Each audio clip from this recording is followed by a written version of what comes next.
Hi,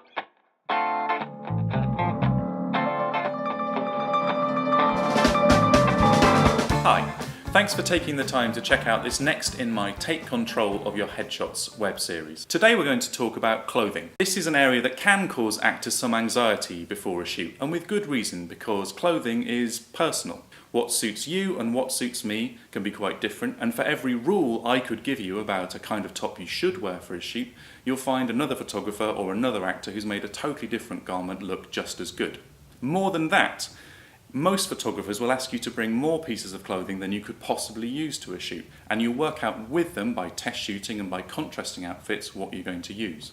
But you don't need to bring your whole wardrobe. So in a moment I'm going to talk you through some of the areas I get my clients to think about before a shoot. First, here are 4 general clothing rules. The clue is in the name.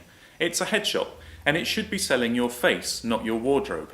So ideally, you'll take along neutral, non-distracting clothing choices that very subtly accentuate things like your hair colour, your eye colour, your skin tone and your face shape. That's what will get you auditions. Mind the crop. Now in life we see the full impact of a piece of clothing, but by the time a headshot's finished you normally only see a couple of inches perhaps below the shoulder. So you need to think carefully about the clothing you're taking along and how it's going to look after that crop. Low necklines and strappy tops can sometimes almost totally disappear from shot, and by contrast a structured shirt or a coat with an upturned collar and lots of buttons can become disproportionately impactful. If you're getting stuck, then just take some pictures on your mobile phone camera a few days before your shoot to help you work out exactly how they'll come across. Normal rules apply. Your wardrobe and dress sense have probably evolved over time to suit you very well, so trust those instincts in a shoot. There isn't a different set of rules just for headshots. And remember, lighting, background and a change of mood can change the way a photo comes across just as much as a piece of clothing.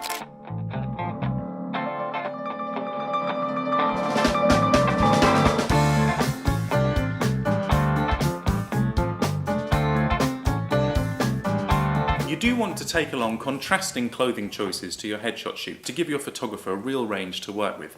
So here are the areas I'd advise you to think about. Lights and darks. Now in the old days of black and white headshot photography, people used to take along a white top and a black top and that was enough. Even though today colour headshots are totally the norm, it's still worth thinking about lighter options and darker options in your portfolio. Darker clothing choices are non-distracting. They let your face and your eyes be the most eye-catching part of the shot and are a great way to suggest drama. By contrast, lighter clothing choices can give a headshot a lifted feel and are awesome for suggesting a youthful, a contemporary or a classical vibe.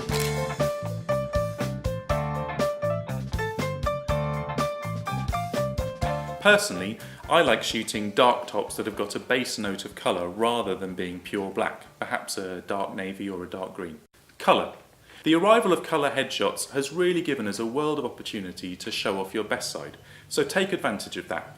You'll want to think about what colours suit your complexion, your eye colour and your hair colour, and take along range.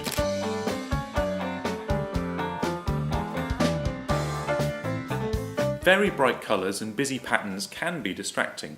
Now this isn't a hard and fast rule, but I tend to prefer more muted shades, browns, greens, greys, blues and reds.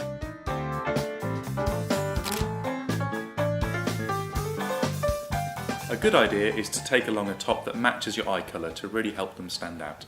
Texture and structure. Texture can really help vary shots during a headshot session. A lacy or a frilly shirt, a leather or a denim jacket, a chunky knit jumper, a rough cotton shirt, a t-shirt with a bit of grain in it will all say very different things. And remember with structure, where the garment sits in relation to your face and neck can be quite telling. So for example, a high neck jacket or a roll neck top can sometimes swallow your neck entirely. Neckline and shape. Exactly where the neckline falls and what shape it makes in the shot can really affect how you come across in your headshot. A V-neck can accentuate jawline and cheekbone structure, while by contrast round necks can soften. For men and for women, how much neck, collarbone and shoulder you show can really affect how you come across, suggesting anything from athleticism and strength to fragility and grace. So, Those are the clothing ideas I'd encourage you to think about before your next headshot session. And before we finish, here are some do's and don'ts. Do remember that good clothing photographs well. There's a small chance a faded old t-shirt might look great, but a 7-year-old crumpled suit jacket probably isn't going to.